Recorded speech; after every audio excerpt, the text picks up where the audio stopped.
What is up, ladies and gentlemen? Welcome back to the Brandon Coin YouTube channel. I hope everybody's doing well. A customer dropped by and dropped off his laptop. He said he was having problems, it wouldn't load. So I don't know it much more than that, so let's plug it in and see what it's doing. All right, so booted it up and it's going to set up confirmation EFIPXE0 for IPv4. Boot failed. We'll hit OK. Goes to checking media, and then it boot fails again.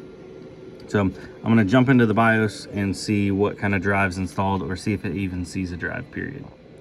All right, and that seems to be our issue. Hard disk not detected. So let's open up the back of this thing and see what's going on.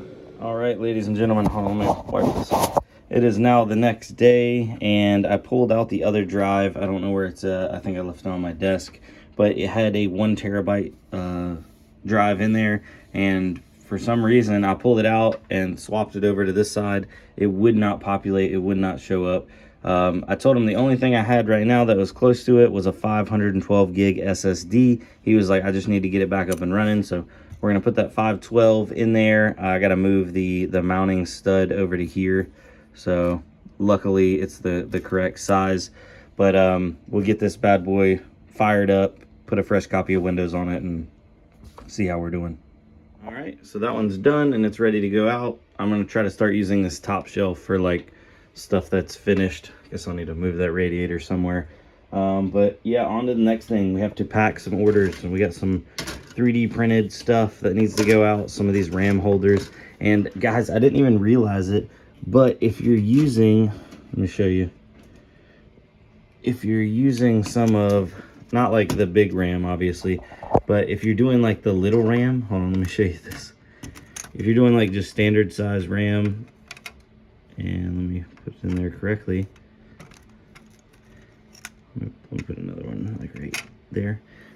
You can take another one of these and almost make it like a little travel case, which I don't know why you would be transporting a lot of RAM, but I just thought that was kind of cool. Don't know if that's an intended use case scenario, but I am working with a guy on a new 3D print, and it's going to have stackable RAM containers.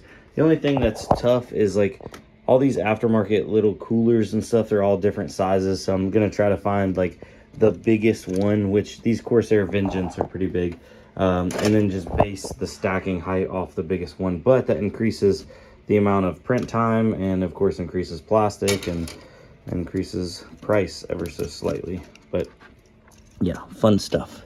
So we're gonna get those orders out and be right back. All right, guys, I'm gonna get the rest of the t-shirt orders out today. And I just wanted to mention, I've been daily driving in the laptop, or in my office. This is the laptop. It's got 4 gigs of RAM, AMD A8 6410 APU, which is a 4-core, 4-thread AMD the CPU from like yesteryear, and this thing is abysmal, super slow. It doesn't like to run for a very long time. See, it's been up for 18 hours and it's chugging along. Only 2.5 out of 3.4 gigs available, because it puts some of it on the graphics for the APU. So that is going to be the next thing when I get some free time.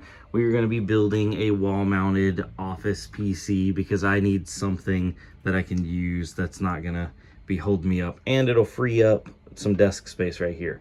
So I'm thinking I'm going to end up putting that monitor right there. I want to still do a dual monitor setup, so maybe like monitor there, maybe on like a swivel, I'm not exactly sure, and then wall-mounted PC right there, just bare motherboard, maybe power supply below it, and then, you know, just GPU. We'll figure out the bracket setup, but I think that's coming next. So just had that thought, wanted to express it. If you have any recommendations, please let me know. All right, now sorry to jump around on you guys.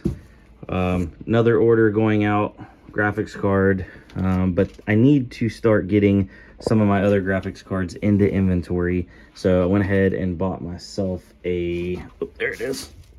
We got a label maker, because one thing that drove me crazy Nothing special. Little brother. Drove me crazy is I went to that other, you know, place, the computer shop, as you can call it, or whatever, and they had no prices on anything. And I just realized, then you got to ask, oh, what is this? What is that? What is this? So I'm going to price out everything, and once I price it, I'll put an item number on it and then add it into inventory on the Shopify store. So that way everything gets uniform. Because right now I'm looking down there and I see 1, 2, 3, 4 Ryzen chips. And I go over here to my inventory and I'm showing I only have 3 Ryzen chips in inventory. I have a 1300X, a 1500X, and a 5650 GE. So leads me to wonder what in the heck is over here that did not make it into inventory. There's a 3200 GE, a 1300X, 5650 GE, and the 1500X. So that 3200 GE never made it into inventory? But then it says sold out. I'm so confused. Bear with me one second. All right, so I'm searching through my orders and I never sold the 3200 GE, but it's still here because I never sold it, but I obviously entered it into inventory and then never entered that I had one on hand. So yeah, hopefully I'm gonna go through, start adding all this stuff in there, so you'll see over the next few days. I won't be able to get it all today because I'm about to leave. I'm gonna maybe try to get like something, but I'll add new categories. So I'll have categories for graphics cards, and we'll do a category for, you know, motherboards and so on. But yeah, I noticed, how many Intel chips do we have right now? So we got a couple Intel chips too. 1, 2, 3, 4, 5, 6, 7, 8, 9. We got 9 Intel chips. And if we go over here to the website, categories, Intel, what do we have? 1, 2, 3, 4, 4. I know we have multiple. We have 3 of the 8100s. Those are right here. Yeah. So 3 of those. This is a 8500. That's not in inventory. So we'll set that over here to the side. 7400. That is in inventory. 70. Apologize about that. 7100 i3, that is not in inventory. Need to add that in. 8400T, that is in inventory, so we'll put that in here. 8400 non-T, that is in inventory as well. 7100 i3, nope, that's not in inventory either. So yeah, so I'm sure I'm gonna run across a lot of things like that. As for like pricing, you think it'd be okay if I just literally stick like little labels on the IHS? I don't see why not. Most people clean them off anyway. Yeah, I don't know, we'll see. But wham bam, thank you ma'am. I need to get like a flat display for CPUs, that way people can, you know, see what it is. I can put like, you know, i3 8100 and then the price and the part number like on it, because the labels I bought like do 2 lines of text, so I could do a label, and that should figure it all out. Anyway, sorry, you guys probably don't want to see all this stuff.